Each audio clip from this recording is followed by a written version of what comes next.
بسم اللہ الرحمن الرحیم۔ عرب جو اس قدر ذہین لوگ تھے ایک بے جان بت کی عبادت میں کیسے لگ گئے تھے؟ اس بت میں ایسا کیا تھا کہ جس کے پوجا کرنے والوں میں اضافہ ہی ہوتا جا رہا تھا؟ یہ بت عربوں کو ایسا کیا دکھاتا تھا کہ وہ اس کو پوجنے پر مجبور تھے؟ کیا عزا نامی عربوں کی یہ دیوی صرف ایک پتھر تھی یا کوئی اور محاورتی طاقت؟ محترم سامعین، آج کی ویڈیو میں ہم عربوں کی زمانہ جہالت کے عظیم بت عزا کی تاریخ اور انجام کو جانیں گے۔ عرب قوم حضرت اسماعیل علیہ السلام کی نسل سے تعلق رکھتے ہیں۔ یہ لوگ پہلے توحید پرست تھے اور دین ابراہیمی پر تھے، لیکن پھر ابلیس نے انہیں کفر، شرک اور بت پرستی پر مبتلا کر دیا۔ مشرکین عرب کے بہت سے بت تھے، لیکن ان میں 3 بہت زیادہ شہرت اور اہمیت رکھتے تھے۔ ان کے نام لات، منات اور عزا تھے۔ لات، منات اور عزا کو عرب قوم زمانہ جہالت سے پوجتے آ رہے تھے۔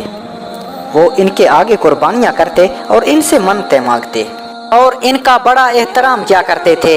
عرب لات، منات اور عزا ان تینوں بتوں کو ہی مانتے تھے، لیکن ان تینوں میں سب سے بلند مقام عزا کو ہی حاصل تھا۔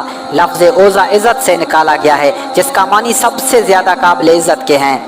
مشہور عرب قبائل عزا دیوی کی پوجا کیا کرتے تھے۔ بعض لوگ لکھتے ہیں کہ لات، منات اور عزا تینوں بہنیں ہیں، جبکہ کچھ کا کہنا ہے کہ لات، منات بہنیں ہیں اور عزا ان کی ماں ہے۔ مشرکین کے عقائد کے مطابق لات امن و خوشحالی، رحم اور انتقام کی دیوی تھی، جبکہ مسافر سفر کرنے سے پہلے لات سے اچھے موسم کی دعائیں کیا کرتے تھے۔ لات کے تمام بتوں میں دیکھا گیا ہے کہ ان کے ایک ہاتھ میں کھجور کی ایک شاخ ہوتی ہے اور وہ ایک شیر پر سوار رہتی ہے، جسے عرب اسد اللہ کہتے تھے۔ منات کو قسمت، دولت، عزت اور موت کی دیوی مانا جاتا تھا، جبکہ عزا زمانہ جہالت کے ایک اہم بت تھا جو طائش کے نزدیک رکھا گیا تھا، اور قریشی لوگ اس کو بہت زیادہ اہمیت دیتے تھے۔ قریشی خانہ کعبہ کے طواف کے دوران بھی ان بتوں کے نام لے کر نعرہ لگاتے تھے۔ دراصل لات، منات اور عزا کے 3 بت خانہ کعبہ میں بھی رکھے گئے تھے، لیکن یہ صرف علامتی بت تھے۔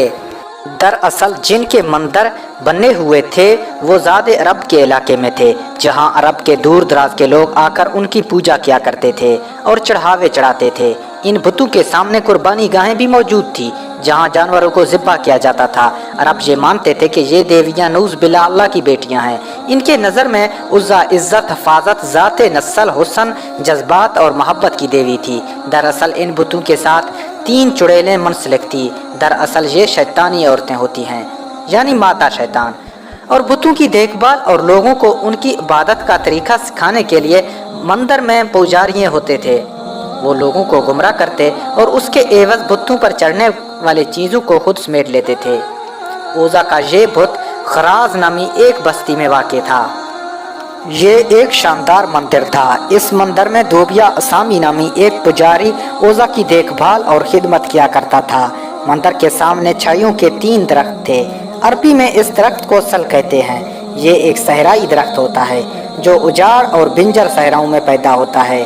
چھائیوں کے اس درخت پر عزا کا بسیرا تھا۔ اس بارے میں کسی کو بھی علم نہیں تھا کہ عزا جس کی بت کی پوجا کی جاتی ہے وہ ایک شیطانی طاقت ہے جو اس درخت پر رہتی ہے۔ جب بھی لوگ اس کے پاس چڑھاوے اور منتوں کے لیے آتے تو وہ چڑیل مندر کے بت میں داخل ہو کر بولتی اور شیطانی قوتوں سے لوگوں کے مسئلے بھی حل کیا کرتی تھی۔ اس طرح اس کا آقا ابلیس اس کی کارکردگی پر خوش ہوتا تھا۔ جب اللہ نے آخری نبی حضرت محمد صلی اللہ علیہ وآلہ وسلم کو مبعوث فرمایا اور آپ نے اللہ کی مدد سے مکہ فتح کیا تو کچھ دنوں بعد بتوں کی شامت آ گئی۔ خانہ کعبہ میں بھی رکھے گئے بت توڑ دیے گئے اور اصل اور سچے رب کا نور چمکنے لگا۔ خانہ کعبہ سے بتوں کو تو ہٹانے کے بعد مختلف دیہاتوں اور بستیوں میں بنے ہوئے مندروں کے بتوں کی باری آنے لگی۔ نبی کریم صلی اللہ علیہ وآلہ وسلم نے ہر چھوٹے بڑے بتوں کو توڑنے کا حکم دیا۔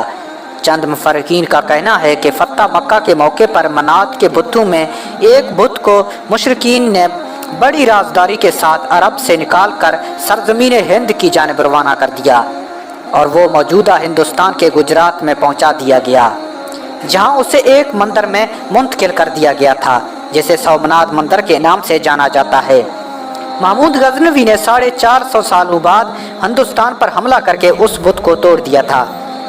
جب مکہ کے تمام بت توڑے جا چکے تھے تو 25 رمضان کو نبی کریم صلی اللہ علیہ وسلم نے حضرت خالد بن ولید کو بلایا۔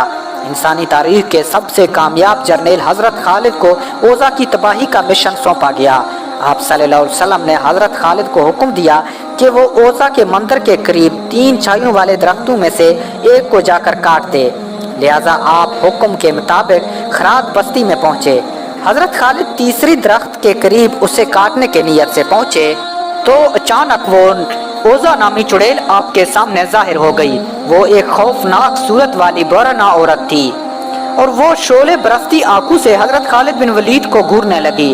اچانک مندر کی پجاری نے بلند آواز میں بولا، اوضاع خالد کو قتل کر دے، اگر تو نے خالد کو قتل نہ کیا تو آج تو ذلیل و رسوا ہو جاؤ گی۔ اوضاع حضرت خالد بن ولید کے جانب بڑھنے لگی۔ آپ نے تلوار نکالی اور اللہ کے نام لے کر اوضاع پر حملہ کر دیا۔ پہلی ہی وار میں اوضاع کا سر تن سے جدا ہو گیا۔ اس کے بعد زمین پر گرتے ہی اس کے جسم جلنے لگی۔ تھوڑی ہی دیر بعد آپ کے سامنے گولے کا ایک ڈھیر بنا ہوا تھا۔ آپ نے اسے قتل کرنے کے بعد اس کے بت کو بھی ٹکڑے ٹکڑے کر دیا۔ پھر اس کے بعد مندر کے پجاری کو بھی قتل کر کے واپس روانہ ہوئے۔ آپ نے واپس آ کر سارا واقعہ نبی کریم صلی اللہ علیہ وسلم کو سنایا۔ اس پر آپ نے فرمایا، یہ اوضاع تھی، ابھی یہ ہمیشہ کے لیے ختم ہو گئی ہے، اب اس کی دوبارہ پوجا نہیں ہوگی۔ اور اس طرح صدیوں تک پوجنا جانے والی یہ شیطانی طاقت کا خاتمہ نبی کریم صلی اللہ علیہ وسلم کے حکم سے سیف اللہ حضرت خالد بن ولید کے ہاتھوں سے ہوا۔